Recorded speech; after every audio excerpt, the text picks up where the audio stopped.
የታመመች ዶሮውን ሆስፒታል ወስዶ መነጋገሪያ የሆኑ ታዳጊ ስጦታ ተበረከተለት።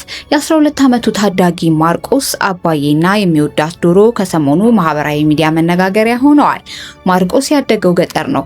አሳዳጊው አጎቱ አቶ ቀለመወርቅ አሞኘ ገጠር ትምህርት ቤት ዝግ በመሆኑ ምዕራብ ጎጃም ዞን ወደምትገኝ ደንበጫ ከተማ ወሰዱት። ወደ ከተማ ሲሄድ ቤተሰቦቹ የሰጡትን ዶሮ ይዞ ነበር። ይህ ዶሮ ታዲያ በድንገት ታመመችበት። ሊያድናት ያደረገው ጥረት አልሳካ ሲለውን በስተመጨረሻ ሆስፒታል ይዟት ሄደ። ስታንኳርፍ አድራ ሐኪም ቤቱ ሰዳት ሲባል ሆስፒታል ወሰድኳት። የሆሶ ሆስፒታል ነው እዚህ የለም ተባልኩ ይላል ማርቆስ። ታዳጊው ታማሚ ዶሮዋን አቅፎ ወደ ሆስፒታል ያመራው ከ2 ሳምንት በፊት ነበር። የደንበጫ መጀመሪያ ደረጃ ሆስፒታል ነርስ ኡመር ጫኔ ታዳጊውን ሲመለከቱ ቀድሞ የታያቸው ደግነቱ እንደሆነ ያስታውሳሉ። ነርስ ኡመር ከስራ ወደ ቤት ሊሄዱ ሲሉ ነበር ማርቆስን የተመለከቱት። ዶሮዋ ታማበት እኛ ሆስፒታል መጣ። ሐኪም ቤት መሆኑን ብቻ ነው የተረዳው። ሆስፒታል ከመጣ በኋላ ብዙ ሰዎች ሊሳለቁበት ሲሞክሩ ነበር ይላሉ።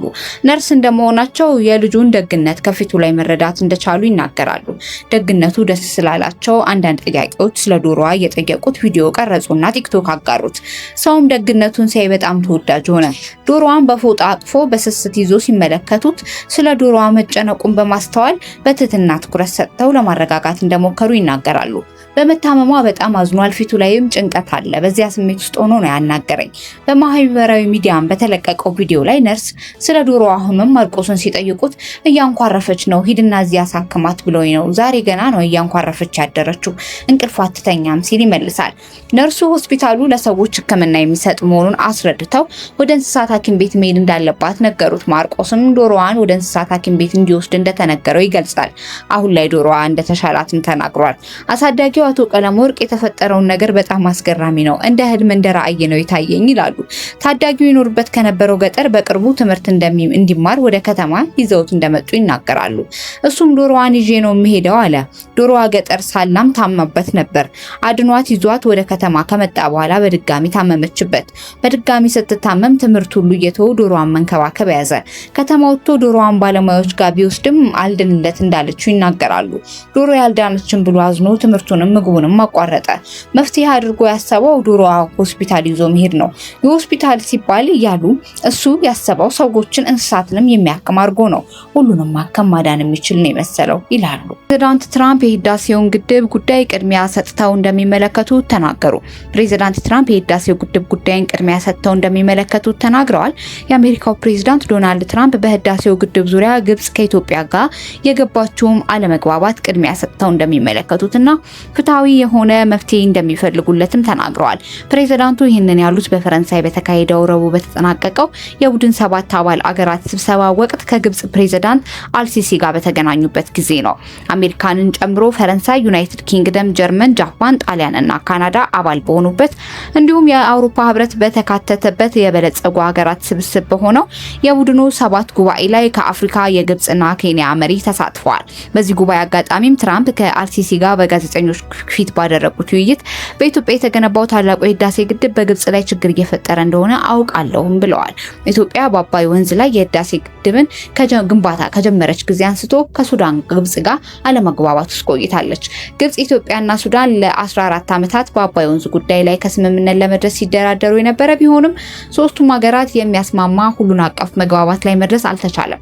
ኢትዮጵያ በ2017 ዓ.ም መጨረሻ ላይ አጠናቃ ያስመረቀችው ታላቁ የህዳሴ ግድብም ከ5000 ሜጋዋት በላይ የኤሌክትሪክ ኃይል ያመነጫል። ትራምፕ በተለያዩ ጊዜያት ስለ ህዳሴ ግድብ ከኢትዮጵያ ተቃራኒ የሆነ አቋም ሲያራምዱና ለግብጽ ወግነው አስተያየት ሲሰጡም ተደምጠዋል።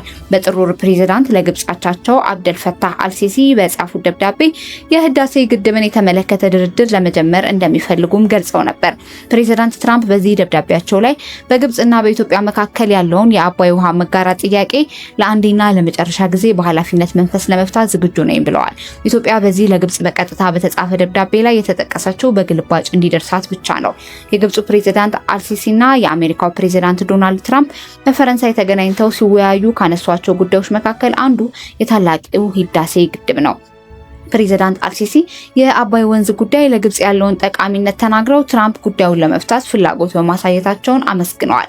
ከግብጽ ፕሬዝዳንት ጋር በመገናኘቴ ክብር ይሰማኛል ያሉት የአሜሪካው ፕሬዝዳንት እሱ በመላው ዓለም የተከበረ ሰው ነው፣ ግንኙነታችን ጠንካራ ነው፣ የግል ግንኙነታችንም ለረጅም ጊዜ እንዲሁ ጠንካራ ነው ሲሉ አልሲሲን አሞካሽተዋል። ትራምፕ አክለውን በግድቡ ፕሮጀክት ጉዳይ እያገዝኩት ነው፣ በጋራ እየሰራንበት ነው በማለት በጥምረት እየሰሩ መሆኑንም አረጋግጧል። ኢትዮጵያ ፍትሐዊ ባልሆነ መንገድ ነው ግብጽንና የግድቡን ጉዳይ እያስተናገደች ያለችው ያሉት ትራምፕ ከግብጽ ጋር ከአባይ ባሻገር በንግድ ጉዳዮች አብረው እንደሚሰሩም ጠቅሰዋል። የናይል ውሃ መሆኑን ከነበረበት መጠን ዝቅ እያለ ነው ያለው። በኢትዮጵያ ግድብ ተገንብቷል፣ ብዙ ችግር በግብጽ ላይ እያደረሰ እንደሆነም አውቃለሁ ብሏል። የአሜሪካ ፕሬዝዳንት ዶናልድ ትራምፕ በመጀመሪያ የስልጣን ዘመናቸው የግድቡን ጉዳይ ፈተውት እንደነበር ጠቅሰው ነገር ግን በተጭበረበረ ምርጫ ተሸንፈው ነገሮች መበላሸታቸውን ተናግረዋል።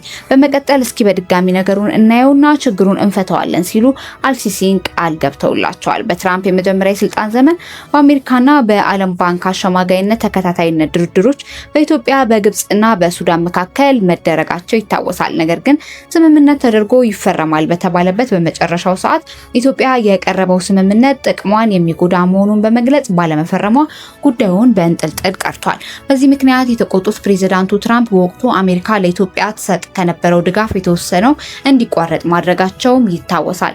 ኢትዮጵያ በግድቡ ምክንያት በተፋሰስ ሀገራት ላይ የሚደርስ ጉዳት እንደሌለ በመግለጽ በተፈጥሮ ሀብቷ በፍትሃዊነት የመጠቀም ህጋዊ መብቷ እንደምትጠቀም በተደጋጋሚ ስትገልጽም ቆይታለች።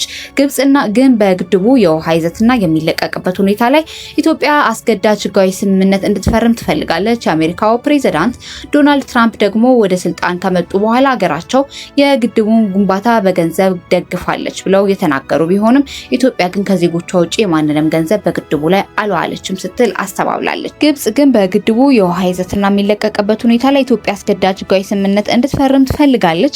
የአሜሪካው ፕሬዝዳንት ዶናልድ ትራምፕ ዳግም ወደ ስልጣን ከመጡ በኋላ ሀገራቸው የግድቡን ግንባታ በገንዘብ ደግፋለች ብለው የተናገሩ ቢሆንም ኢትዮጵያ ከዜጎቿ ውጪ የማንንም ገንዘብ በግድብ ላይ አልዋለችም ስትል አስተባብላለች። እንዲሁም በተለያየ ጊዜያት ፕሬዝዳንቱ የአባይ ወንዝ ከግብጽ የሚነሳ አድርገው ያስቡ እንደነበር የገለጹበትን ጨምሮ ግድቡን ግብጽን የሚጎዳ መሆኑን በመጥቀስ የግብጽን አቋም የሚደግፍ ተደጋጋሚ ንግግር ማድረጋቸው ይታወሳል። ከ5 ቢሊዮን ዶላር በላይ ወጪ ተደርጎበት ግንባታው የተካሄደው የህዳሴ ግድብ 1.78 ኪሎ ሜትር የተዘረጋ ሲሆን 145 ሜትር ከፍታ አለው። በዓለማችን በርዝመቱ የሚታወቀው የአባይ ወንዝ ከ85 በመቶ በላይ ውሃውን የሚያገኘው ከኢትዮጵያ ነው። የወንዙ አብዛኛው ውሃ የምትጠቀመው ግብጽ በኢትዮጵያ ግድብ መገንባት የውሃ መጠን ይቀንስብኛል ስትል በተደጋጋሚ ብትከስም ኢትዮጵያ ግን ውንጀላውን በተደጋጋሚ ውድቅ አድርጋለች። ግብጽ በአውሮፓውያኑ 1959 የተፈረመውና አብዛኛውን የወንዙን ውሃ ድርሻ የሚሰጣትን የቅኝ ግዛት ስምምነት በመጥቀስ የወንዙን ውሃ ሙሉ በሙሉ በበላይነት ለብቻዋ የመጠቀም ፍላጎት አላት በማለት ኢትዮጵያ ይህ ሁኔታ መለወጥ እንዳለባት ስትከራከር ቆይታለች። ኢትዮጵያ በአባይ ወንዝ ላይ ያላት ድርሻዋን ባረጋገጠ መልኩ ፍትሃዊና ምክንያታዊ አጠቃቀም ላይ ስምምነት እንዲደርስና ታላቁ የህዳሴ ግድብም የግብጽ የውሃ ደህንነት ላይ አደጋ የሚጥል አይደለም ስትል በተደጋጋሚ ገልጻለች። ይህ መረጃ የቢቢሲ ነው።